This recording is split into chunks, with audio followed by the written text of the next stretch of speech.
जंगल वाले बाबा नमो नमः, जंगल वाले बाबा नमो नमः, जंगल वाले बाबा नमो नमः, जंगल वाले बाबा नमो नमः, जंगल वाले बाबा नमो नमः। मैं यही कहना आप लोगों के लिए, धर्म क्या होता है, धर्म क्या होता है, धर्म क्या होता है। धर्म कुंटा कषाय और कसक से ऊपर उठा देता है, धर्म इनको दुष्ट कर देता है।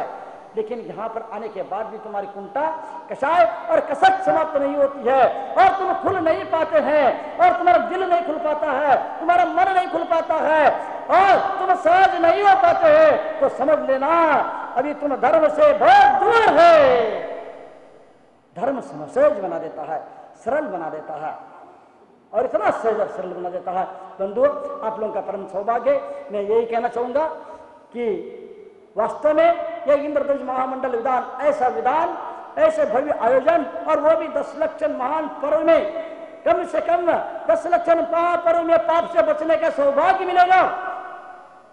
10 लक्षण महान पर्व में पाप से बचने का सौभाग्य मिलेगा। सुबह उठ करके पुनः वहां बाजार में जाकर के दुकान खोल के बैठ जाते हैं, लेकिन याद रखना कि पूर्व के पुण्य के लिए है तो ही आपको मिलेगा, अन्यथा नहीं।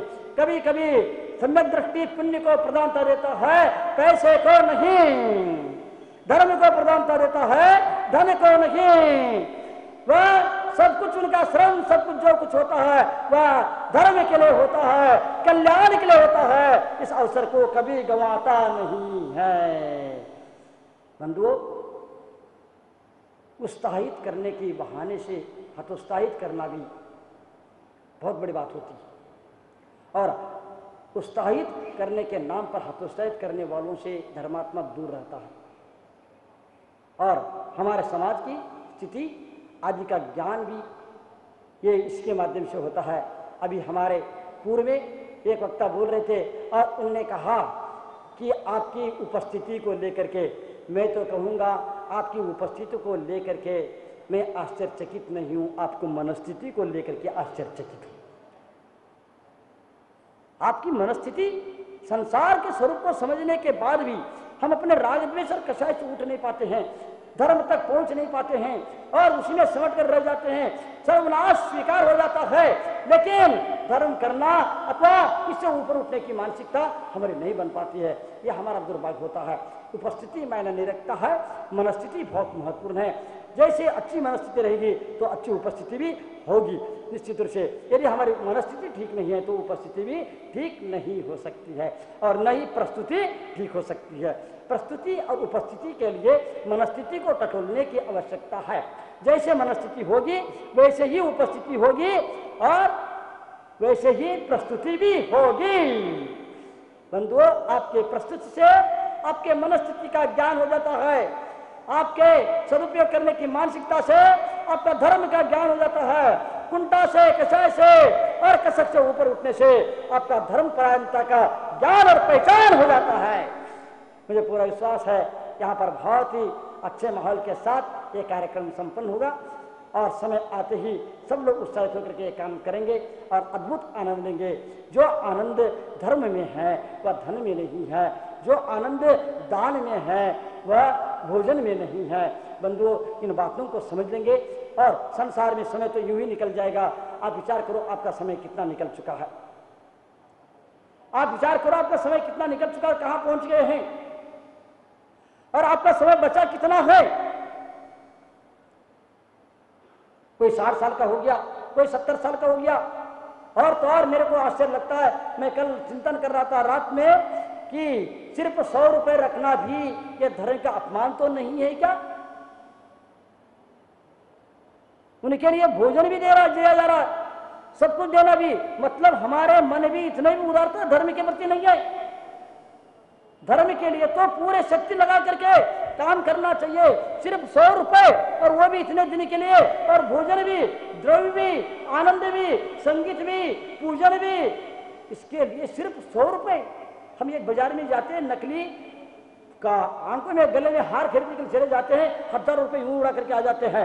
एक साड़ी खरीदने के लिए चले जाते हैं तो ऐसे काम करके आ जाते हैं। लेकिन हमारे यहाँ पर रत्नत्रय के हार को खरीदने के लिए इतनी स्थिति है, ऐसी स्थिति, और आश्चर्य लगता है। बंधुओं, थोड़ा सा कल्पना कर लेना, हमारी सोच, हमारी मानसिकता, हमारी मनस्थिति को आप समझेंगे, आपकी मनस्थिति से आपकी उपस्थिति और आपकी प्रस्तुति समझ में आ जाती है। मैं कहना चाहूँगा बंधुओं, बार बार आपका जीवन कितना बचा है बोलो, कितना निकल गया है बोलो।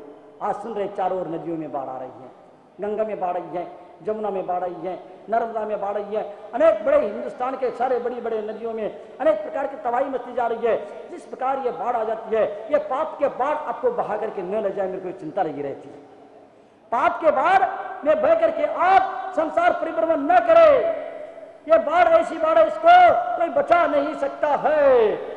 हमें यदि बच सकते हैं तो धर्म की सहारा लेकर के ही बच सकते हैं, साधु संतों का समागम करके ही बच सकते हैं। संतों के समागम के महत्व को समझना बहुत मुश्किल होता है।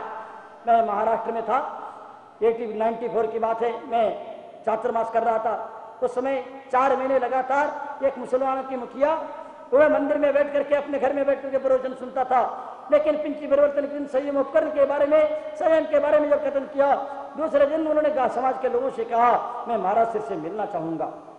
लोगों ने आकर के बोला, मैंने कह दिया आने दो उनको, और वे उनको लेकर के आए और 1-1.5 घंटे चर्चा के बाद उन्हें अनेक प्रकार के तर्क किया, वितर्क किया, कुतर्क किया और प्रश्न किया, और अंततः प्रसन्न होकर के जब जाने लगा हाथ जोड़ करके खड़ा हो जाता है और लेट करके साष्टांग करता है, पुनः हाथ जोड़ कर खड़ा हो जाता है और कहने लगता है कि महाराज जी आज मेरा जीवन धन्य हो गया है। मैंने कहा कुतुब, उनका नाम कुतुब था। मैंने बोला तुम्हें क्या हो गया, क्यों बोल रहे हो ऐसा, क्या हो गया? उन्होंने कह दिया संतों के समागम के बिना करोड़ों वर्ष जीना, संतों के समागम के बिना करोड़ों वर्ष जीना और संतों के समागम में एक क्षण व्यतीत करना दोनों बराबर है। आज मेरा धन्य हुआ जीवन। बंधुओं, हर व्यक्ति इसका लाभ नहीं उठा सकता। मुझे पूरा विश्वास है, मैं इतना प्रसन्न हूं, यहाँ पर जो प्रभावना हो रही है इसको देख करके मैं बहुत खुश हूं। अभी हम देखते हैं 2 स्कूलों में जो प्रवचन हुआ, लगातार 3000 लोगों ने अंडा, मछली, मांस और शराब का छोड़ना, इस प्रधान को करोड़ों के पैसे की प्रधान से तुलना नहीं कर सकते हैं। 3-3 हजार लोगों ने मांस, मदिरा, नशा का त्याग करना, संस्कारवान बनने की संकल्प लेना, सुशिक्षित होकर के धर्म और समाज को उत्थान के संकल्प लेना बहुत बड़ी बात होती है। और आने वाले समय में आप देखते ही रहेंगे क्या क्या होगा और कैसे कैसे होगा। मुझे बहुत ही खुशी है और बहुत प्रसन्नता की बात है।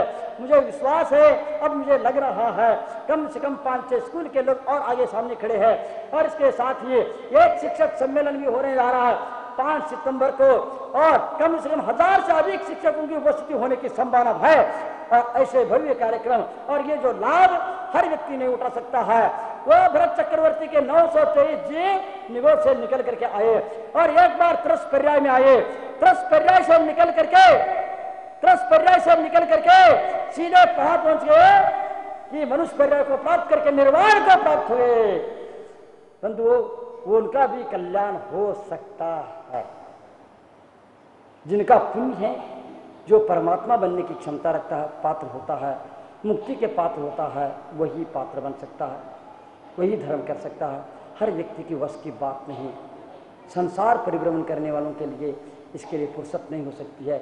मैं यही कहना चाहूँगा, मुझे बहुत खुशी है पूरे गांव में, बड़ौद में और आसपास अंचल में इतनी हलचली और इतने लोग दूर दूर से 8-8, 10-10 किलोमीटर दूर से भी लोग आ रहे हैं लेने के लिए। और इतना ही नहीं, आज बागपत के लोग यहाँ पर गए है, ये लोग भी आए थे।